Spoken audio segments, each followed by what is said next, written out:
Hello everyone, welcome to Chauhan institute. हमारी ये macro economics की सीरीज चल रही है जिसमें आज हम अपना एक न्यू टॉपिक करने वाले हैं जो कि हमारा मल्टीप्लायर एनालिसिस। मल्टीप्लायर एनालिसिस का जो कॉन्सेप्ट है वो हमें इकोनॉमिस्ट जो है हमारे कीन्स उन्होंने दिया था और ये बहुत ही इम्पॉर्टेंट कॉन्सेप्ट है उनकी थ्योरीज का। ठीक है, स्टार्ट करते हैं। Concept of multiplier is an important concept of Keynes theory of income, output and employment. जो हमारे कीन्स हैं उन्होंने हमारी जो थ्योरीज दी हैं वो किससे रिलेटेड दी हैं? इनकम से रिलेटेड, आउटपुट से रिलेटेड और एम्प्लॉयमेंट से रिलेटेड। ठीक है, तो उनकी जो थ्योरीज हैं उनका जो एक इम्पॉर्टेंट कॉन्सेप्ट है वो है हमारा मल्टीप्लायर एनालिसिस। मल्टीप्लायर एनालिसिस जो है हमारा क्या बताता है, इनकम और इन्वेस्टमेंट में क्या रिलेशन है इसको शो करता है। ठीक है, इनकम और इन्वेस्टमेंट में देखो वही बोल रहे हैं ना, Keynesian concept of multiplier establishes a relationship between investment and income. तो हमारा जो मल्टीप्लायर है वो किसके बीच में रिलेशन शो करता है? इन्वेस्टमेंट और इनकम के बीच में। कितनी इन्वेस्टमेंट करने से कितना इनकम पर फर्क पड़ेगा वो हमारा मल्टीप्लायर एनालिसिस जो है वो शो करता है। ठीक है, तो मल्टीप्लायर एनालिसिस से हम क्या समझे कि इन्वेस्टमेंट और इनकम के बीच में क्या रिलेशन है, कितनी इन्वेस्टमेंट करने से कितना इनकम पर फर्क पड़ता है। ठीक है, आगे चलते हैं। इसको हम एक एग्जांपल से समझते हैं। Suppose government of India invest of ₹100 crore in the village economy in order to generate employment opportunity. Suppose करते हैं कि हमारी जो गवर्नमेंट है उसने 100 करोड़ की इन्वेस्टमेंट की है एक विलेज में। ठीक है, इन्वेस्ट ऑफ ₹100 करोड़। ठीक है, as a result of this investment national income increases by ₹200 crore. अब ये जो इन्वेस्टमेंट की थी उसका क्या रिजल्ट हुआ कि जो हमारी नेशनल इनकम है वो 200 करोड़ से बढ़ गई। तो जो हमारा मल्टीप्लायर है इसमें वो कितना होगा? 2 होगा, क्योंकि मल्टीप्लायर का फॉर्मूला होता है चेंज इन इनकम अपॉन में चेंज इन इन्वेस्टमेंट। इन्वेस्टमेंट में चेंज होने से इनकम में कितना चेंज हुआ? इनकम में कितना चेंज हुआ हमारा? 200 करोड़ से, और इन्वेस्टमेंट में हमने कितना चेंज किया था? 100 करोड़। 100 करोड़ से हमने इन्वेस्टमेंट को चेंज किया तो हमारी इनकम में कितना चेंज आ गया? 200 करोड़ से। तो हमारा के जो है वो इसमें 2 आ जाएगा। ठीक है, तो मल्टीप्लायर को हम के से डिनोट करते हैं और फॉर्मूला होता है चेंज इन इनकम अपॉन में इन्वेस्टमेंट। इनकम हमेशा ऊपर आती है और इन्वेस्टमेंट हमेशा अपॉन में आती है। ठीक है, तो आई होप आपको मल्टीप्लायर जो है वो क्लियर हो गया होगा। आगे चलते हैं। अब इसमें ना आपके एग्जाम में यही क्वेश्चन पूछा जाता है कि एनालिसिस ऑफ मल्टीप्लायर से आप क्या समझते हैं। तो मल्टीप्लायर को हम 2 वेज में स्टडी करते हैं, एक कंपैरेटिव स्टैटिक एनालिसिस और एक डायनामिक एनालिसिस। ठीक है,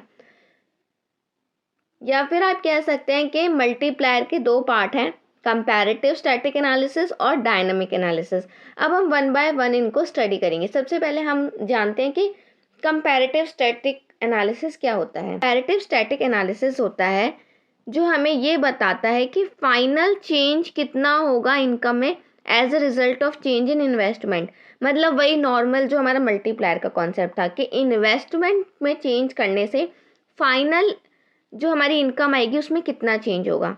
देखो वही बोल रहा है, this analysis simply tells as to what will be the final change in income as a result of change in investment. ठीक है, अब इसके भी 2 पार्ट होते हैं, एक forward action of the multiplier और एक backward action of the multiplier.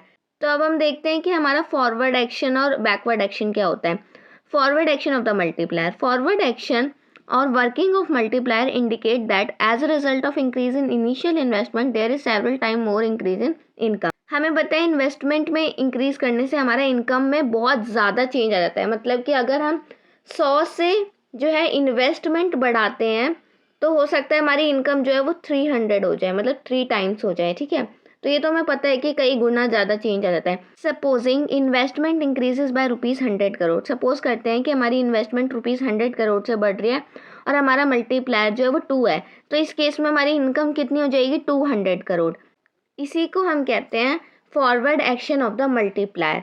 मतलब कि इन्वेस्टमेंट में इंक्रीज होने से कितना ज़्यादा इनकम में चेंज हो जाता है। मान लो वो 500 भी हो सकती है, 600 भी हो सकती है, 700 भी हो सकती है। तो ये पॉजिटिव शो कर रहा है, इसलिए हम इसे कहेंगे forward action of the multiplier.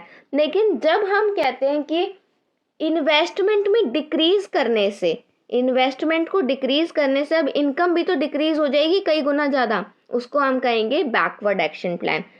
पहले फॉरवर्ड में क्या पढ़ा कि इन्वेस्टमेंट में इंक्रीज करने से इनकम में इंक्रीज होता है कई गुना ज़्यादा, और बैकवर्ड में हम देखेंगे कि इन्वेस्टमेंट में डिक्रीज करने से हमारा जो है इनकम में कई गुना ज़्यादा जो है डिक्रीज हो जाता है। तो ये होता है हमारा बैकवर्ड एक्शन प्लान। पढ़ लेते हैं एक बार क्या लिखा है। Action of multiply show that as a result of decrease in initial investment, जैसे इनिशियल इन्वेस्टमेंट में डिक्रीज आता है, decrease in final income several times, ठीक है, सेवरल टाइम्स जो हमारी इनकम भी डिक्रीज हो जाती है। It is called reverse action, इसको हम रिवर्स एक्शन कहते हैं। जैसे कि सपोज करो हमारी इन्वेस्टमेंट 100 करोड़ से फॉल कर गई 50 करोड़ पे, ठीक है, 100 थी पहले 50 हो गई, तो कितना चेंज हुआ इन्वेस्टमेंट में 50 करोड़ का। If multiplies 2 then finally decrease in income will be 100 into 2 that is 200 crore, ठीक है। तो 200 करोड़ से जो है हमारी इनकम डिक्रीज हो गई, इसको हम कहते हैं backward action plan. I hope आपको फॉरवर्ड एक्शन प्लान और बैकवर्ड एक्शन प्लान जो है वो क्लियर हो गए होंगे। अगर आपको फिर भी कोई डाउट है तो आप मुझसे कमेंट सेक्शन में पूछ सकते हैं। अब हम पढ़ेंगे हमारा dynamic analysis. Dynamic concept of multiplier tales how from the time of initial change in investment the process of multiplier moves on. वो ये बताते हैं कि इन्वेस्टमेंट में चेंज करने से जो हमारा इनकम में चेंज आता है वो कितना टाइम लेता है, ठीक है। डायनेमिक में हम क्या देखते हैं, हमने ये तो पढ़ लिया कंपैरेटिव स्टैटिक में कि इन्वेस्टमेंट में चेंज करने से हमारी इनकम कई गुना ज़्यादा चेंज हो जाती है, ठीक है। लेकिन वो कितना टाइम लेती है, ये जो टाइम पीरियड है इन दोनों के बीच में, ये हम किस में स्टडी करते हैं, हमारा डायनेमिक एनालिसिस में, ठीक है। तो आगे चलते हैं क्या है। देखो ये हम एक चार्ट के थ्रू समझते हैं। ये है हमारा इन्वेस्टमेंट, ठीक है, यहाँ से स्टार्ट होंगे और ये हमारे नंबर ऑफ ईयर्स हैं, ठीक है। Let's suppose that these are the number of years, ठीक है। नाउ इन्वेस्टमेंट अगर हमारी 100 करोड़ है तो जो गवर्नमेंट इन्वेस्ट करती है वो पब्लिक की इनकम हो जाती है, तो हमारी इनकम भी 100 करोड़ होगी। अब जब हमारी इनकम 100 करोड़ है तो उसमें से सपोज हम 50 कंज्यूम कर लेंगे और 50 सेव कर लेंगे, ठीक है। अब जो 50 हमने सेव किया है नेक्स्ट ईयर वही हमारी इन्वेस्टमेंट होगी। जो इन्वेस्टमेंट होती है वही इनकम होती है। अब 50 इन्वेस्ट किए हैं, 50 इनकम हुई है। 50 इनकम में से ऐसा तो नहीं है कि आप 50 के 50 कंज्यूम कर लोगे, आप 25 कंज्यूम कर लोगे, 25 सेव कर लोगे। ये हम एक होल इकॉनमी के पर्पज से देख रहे हैं, ठीक है। फिर नेक्स्ट ईयर वही 25 आपकी इन्वेस्टमेंट होगी और ये प्रोसेस चलता रहेगा जब तक ये हमारा ज़ीरो नहीं आ जाता लास्ट में। तो हम लास्ट में क्या देखेंगे कि जो हमारी इन्वेस्टमेंट है वो हमारी 100 ही थी, जो हमने स्टार्टिंग में 100 इन्वेस्ट किए थे वही तो रहेंगे ना इनिशियल इन्वेस्टमेंट, लेकिन जो हमारी इनकम है वो हमारी 200 करोड़ हो गई, ठीक है। जब आप इस सबको टोटल करोगे तो आपके पास 200 आएगा, दैट इज़ योर इनकम। तो 100 इन्वेस्टमेंट में चेंज करने से 200 इनकम में चेंज आ गया।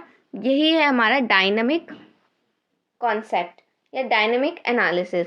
तो इसमें हमें 9 ईयर्स लगे, ठीक है।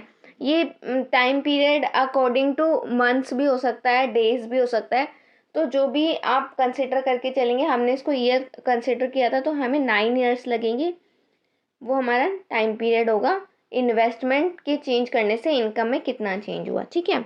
आगे चलते हैं। ये हमारा मल्टीप्लायर का ग्राफ, आप सबकी बुक में ये ग्राफ इसी तरीके से दिया हुआ है, लेकिन हम इसको खुद से ड्रॉ करके देखेंगे कि कैसे ड्रॉ होता है। आप सबकी बुक में जो ग्राफ दिया हुआ है वो बहुत डिफिकल्ट है, आपको उससे समझने में थोड़ी सी मुश्किल होगी, इसलिए मैंने इसको इजी बनाने के लिए यहाँ पे आपको ड्रॉ करके दिखाया है। सबसे पहले वाई एक्सिस पे हमने लेना है एग्रीगेट डिमांड और एक्स एक्सिस पे हमने लेना है हमारी इनकम, या हम इसको नेशनल इनकम भी कह सकते हैं क्योंकि हम होल इकोनॉमी की बात करते हैं मैक्रो इकोनॉमिक्स में। अब आपको 45 डिग्री पर हमारा जो इनकम का कर्व होता है that is consumption plus investment, वो लेना है, ठीक है। अब ये तो हो गया। अब आप कंजम्पशन का जो ग्राफ देखेंगे वो हमारा जाता है कुछ इस तरह से, इसे हम बोलेंगे ये हमारा कंजम्पशन का ग्राफ है, ठीक है। और ये जो हमारा एंगल बनता है ये होता है हमारा एमपीसी, इसको हम कहते हैं मार्जिनल प्रोपेंसिटी टू कंज्यूम। ठीक है, अब इसमें आपको एक बनाना है डिमांड का कर्व, या हम उसको एग्रीगेट डिमांड भी कह सकते हैं। एग्रीगेट डिमांड का कर्व जो है हमारा इस तरह से जाएगा, इसे हम बोलेंगे कंजम्पशन प्लस इन्वेस्टमेंट। ठीक है, जहां पे हमारा डिमांड का कर्व इनकम के कर्व को इंटरसेक्ट करेगा इस पॉइंट पर, इसे हम कहते हैं इक्विलिब्रियम पॉइंट। ठीक है, ये हो गया हमारा इक्विलिब्रियम। अब हम इसको एक्स एक्सिस से कनेक्ट कर देंगे। ये हमारा एक पॉइंट हो गया जो हमें वाई इनकम मिल रही है हमारी। ठीक है, इसे हम इनकम लिया ना हमने एक्स एक्सिस पे, तो इसे हम वाई का नाम दे देते हैं। अब हमें चेंज इन इन्वेस्टमेंट का जो है इफेक्ट दिखाना है। हमने पढ़ा था मल्टीप्लायर में कि इन्वेस्टमेंट में चेंज करने से हमारी इनकम में चेंज हो जाता है, ये पढ़ा था हमने।